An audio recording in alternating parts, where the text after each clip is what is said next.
समुद्री तूफान के मुतासरीन हुकूमती ताउन के मुंतज़िर। बदीन में समुद्री तूफान बायपरजॉय खत्म होने के बाद मामूलात जिंदगी बहाल होने लगे। मुतासरीन अपने घरों को मुंतकिल हो रहे हैं। बायपरजॉय के बाइस मूसलाधार बारिशों और तेज हवाओं की वजह से कच्चे मकान टूट फूट का शिकार हैं। कई मकानात की छतें उड़ गयीं और दीवारें गिर चुकी हैं। माहीगीरों का कहना है कि तूफानी हवाओं ने उनके आशियाने उजाड़ दिए हैं। राशन और दवाइयों की किल्लत का सामना है। सिंध हुकूमत नुकसानात का अजाला करते हुए हमारे घर दोबारा बहाल कराने में ताउन करे। वाज़ेह रहे कि जिला इंतजामिया के मुताबिक तूफान के पेश नजर मुख्तलिफ इलाकों से 23,000 अफराद का इंतखला किया गया था, जिनके लिए रिलीफ कैंप्स कायम किए गए थे।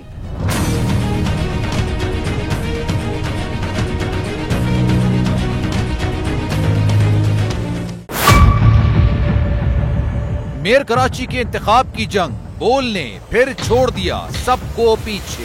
इस वक्त मुर्तजा वहाब मुंतखब हो गए हैं मेयर कराची।